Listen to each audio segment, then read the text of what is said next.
So I'm telling Lincoln, I'm like, oh, I can't believe I can't find this pouch. Like, oh, and he looks up at me, this sweet little 6, 7-year-old boy, and goes, oh, Mom, you're spreading it. And I was like, I'm sorry, like, spreading what? And he's like, that attitude, I don't want that. Don't bring that in my space. And it was just like, whoa.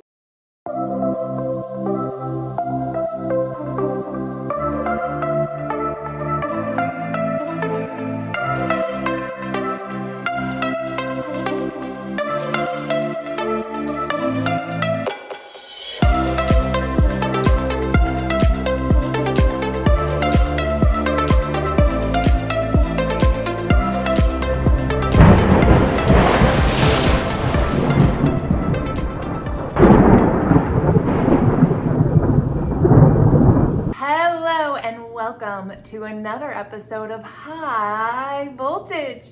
I am your host, I'm MacKenzie Nelson, and I am here today hoping to inspire and encourage you to live your life as the very best version of yourself, the fullest expression of who you are. The world needs the fullest expression, the embodiment, the essence of you at your core, at your soul level.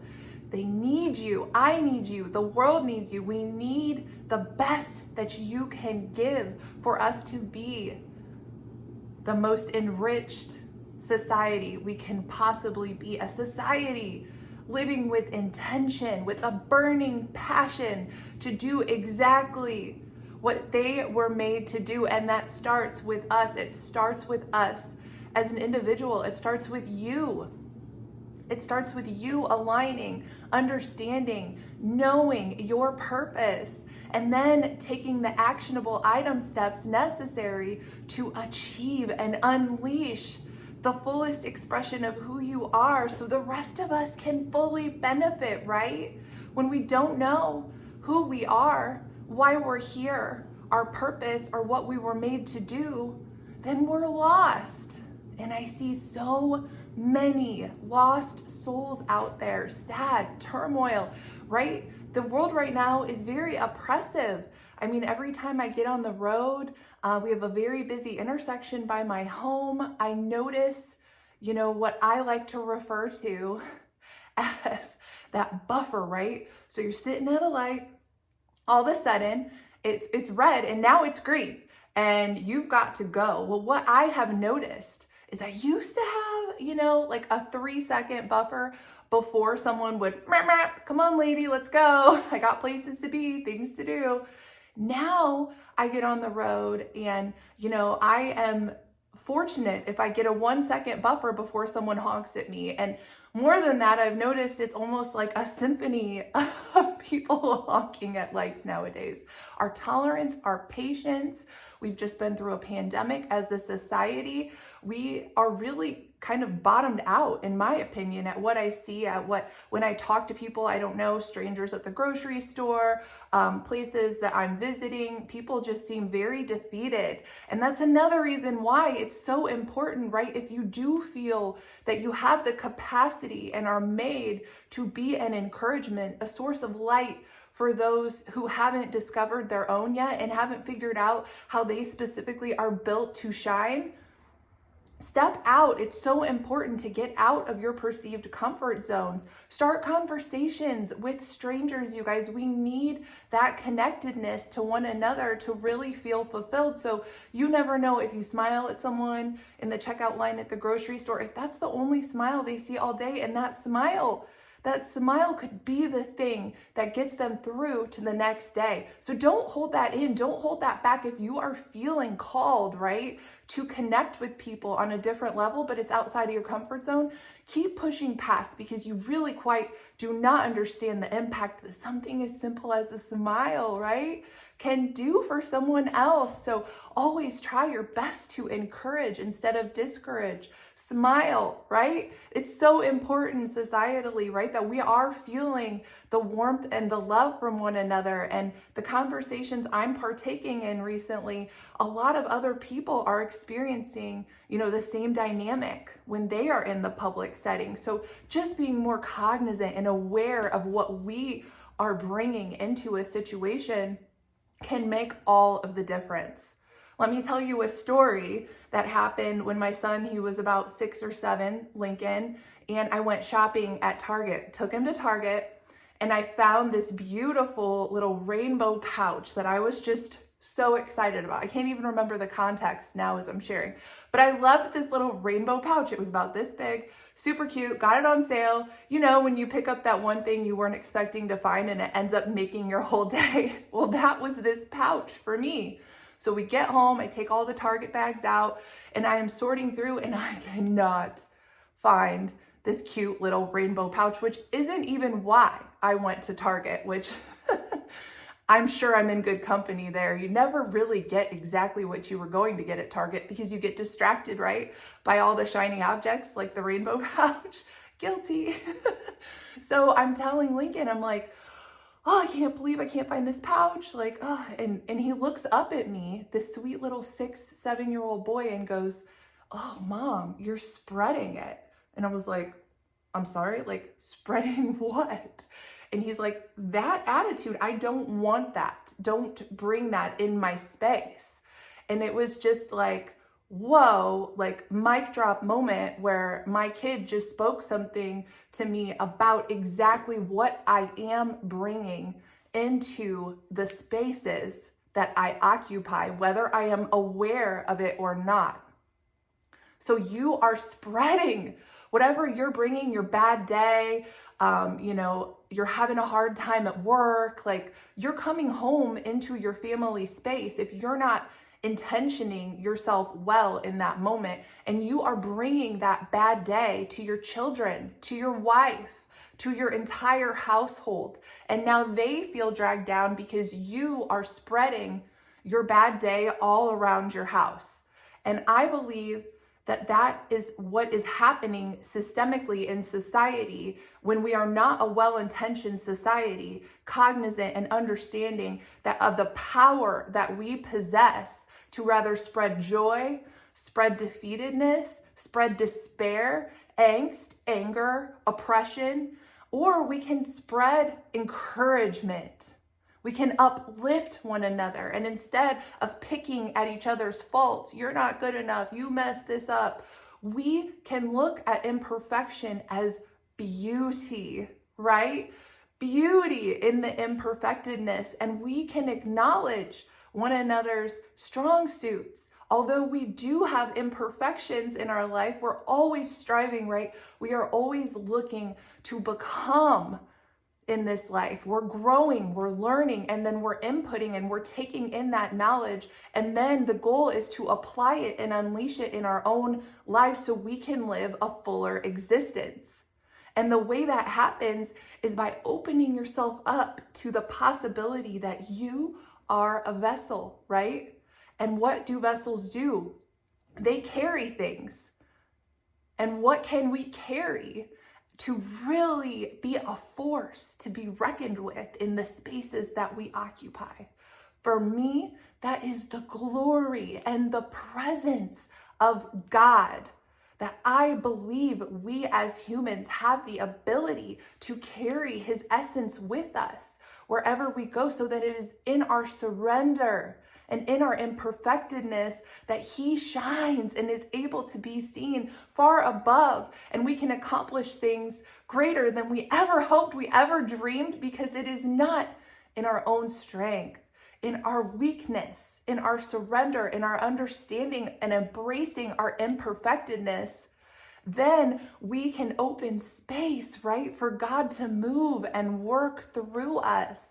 And I mean, I can't tell you how many times you could ask friends that have been out with me, my husband, I will be around a complete stranger and I will know something about their life, and there's no way I could know it.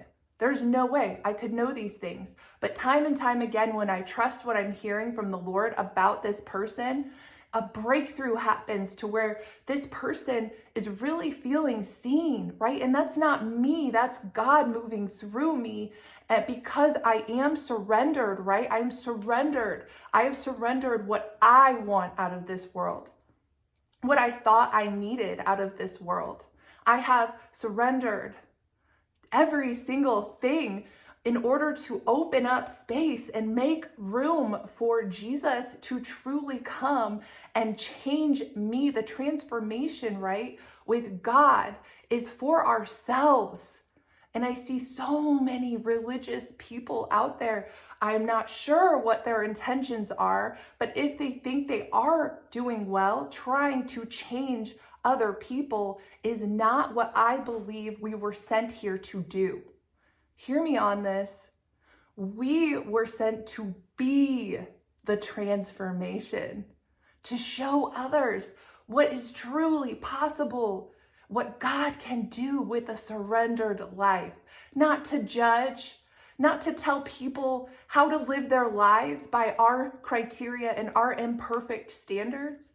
No, I'm a person, you're a person. I will do my very best to bring my heart into this space with every person I encounter and be obedient to what I'm being called, to bring forth, to help encourage this person. This is my life. This is how I truly aspire to live every single day. And I've never felt more fulfilled than I have in walking out this path with the Lord and listening to his guidance and being open and willing, regardless of what people may think of me, I am willing to put myself out there for anyone's judgment because it's worth it to me, because it's not about me. Say what you will about me, about what I'm doing, about the work I am doing. But at the end of the day, just that one phone call from someone who had changed their entire day, that feeds me, that fuels me, and feeling like I'm really doing what God's called me to do in order so that he may be glorified, not me.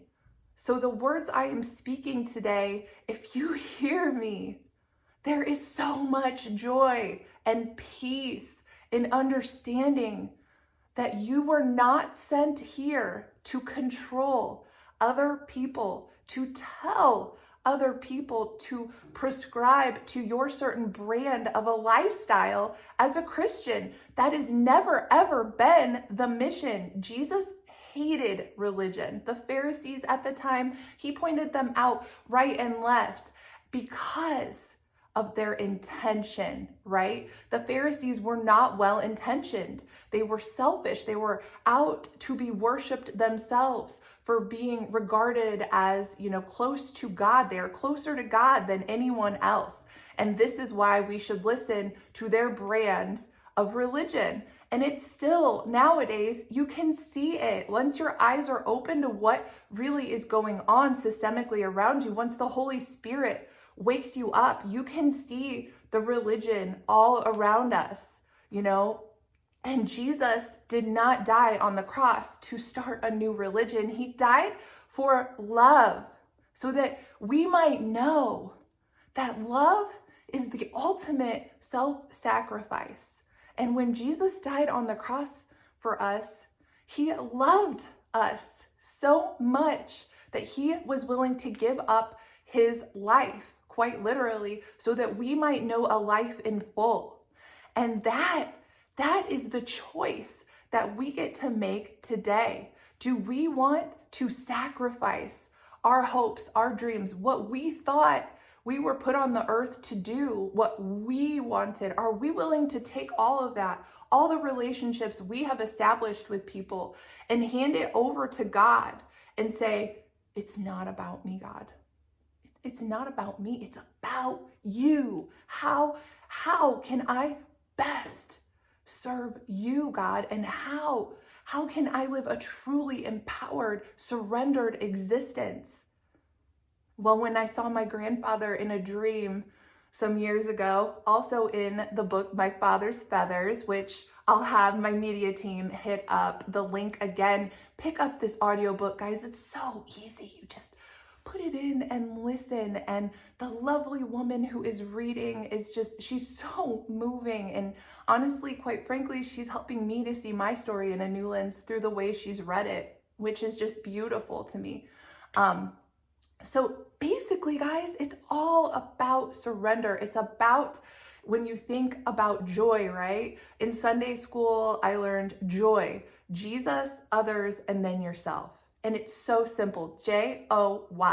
But true joy really comes when your heart is seeking after, you're hungry, you're passionate for that personal relationship with Jesus. You just need to know, what he's going to reveal or speak to you next. You're just hanging on his every word. And then you can take that joy that he's infusing into your life, and you get to be the vessel and the embodiment to outsource that to others. But you're getting your joy, you're getting the fuel, the energy, the breath of life from Jesus, from the Holy Spirit, from God. They are infusing you, and that is where your strength comes from. So you're good, right? You're taken care of. I find it so interesting. If you've never studied these encounters where people die and then they're brought back, these near-death experiences, I highly encourage you to find some books. There's TV shows about it.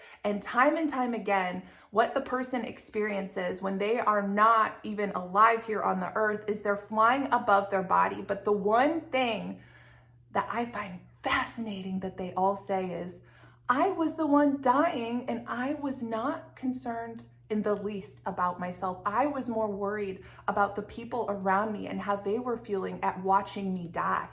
And why is that?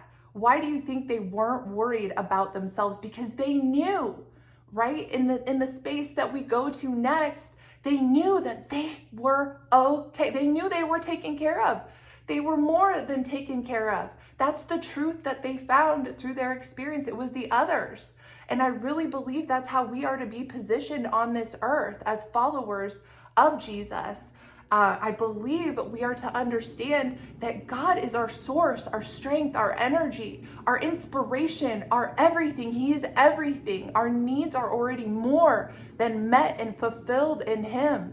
And when we know that we are good, we're taken care of. Storms may come, but they're going to pass. And I am tethered to the one who will never leave me, who will always remain by my side no matter how hard things get. I'm never alone. Never. We are never, ever alone here, you guys. And I know ultimately that when I stay in my lane, and I say stay in my lane, this is what I say to myself a lot, if I feel, some insecurity bubble up, or if I feel like, I like to call it lower hanging fruit, the jealousy, the hate, the bitterness, any of that is creeping up, it should make you feel like, hey, there's a red flag going on with me. I'm feeling jealous. It shouldn't make you stop there and just write that person off that you're jealous of. What are you jealous of about that person? What is it that's going on in this situation or that dynamic that you want? Because let me tell you, it should drive you to be better. If you see someone doing something and you want to level up, ask God why you're feeling that and say, I want to level up. I'm feeling called to level up to God. Show me how to get to where you're leading me. So use these lower hanging emotions to give them to God and to work through them so you can use them instead of dragging you down and feeling like meh. You can feel empowered and that there is hope for you, right? To climb and to shine and to be who he is calling you to be, because he's putting those desires inside of you for a purpose. But you have to battle through, right? You've got to battle through intention and why you're doing what you're doing. I speak about this with weight loss too. What's your intention? I've lost 100 pounds. What was my intention? Was it so, I could go out and have everyone say, oh, MacKenzie, like, you're so beautiful. Look how beautiful you are now. I can't believe it. Now you're skinny. No. If that's your intention to lose weight, it's not going to be a sustaining weight loss, first of all. Second of all, it's for all the wrong reasons. And then that's really ultimately why I believe a lot of weight loss isn't sustained. In my case, I lost the weight because I wanted to be and embrace and become the best version, the healthiest version of who I could possibly be. And everyone's situation is unique. We all have different stipulations, different health challenges that we are presented. And for some people, it's not even an option if they want to lose the weight due to medical conditions. So you just really quite don't know what someone is walking through. And so really, I speak out a lot about these things, so it makes you think a little more that just because some situation you've walked through was a certain way, that doesn't mean somebody else's situation was that way either. So ultimately, intention matters. Why you're going to do what you're doing, you have to set your intention. And ultimately, my intention, my drive, why I will never give up, why I will keep persevering, why I will keep climbing that mountain no matter how bloodied my hands get to get to where I'm going. Ultimately, it's because I believe in a higher power and I am being led by him to my destiny, and I'm going to get there. I'm going to see my promised land and what he has for me, and he has exactly the same thing in store for you. Well, thanks for listening today, guys. My hope is that God will infuse you with the wisdom necessary for you to make the best possible choices in your life and to set your intention well. Don't do something simply for other people's approval. That's never going to be a sustaining, worthwhile change to make. So guys, work smarter, not harder. God bless, and I'll see you next week.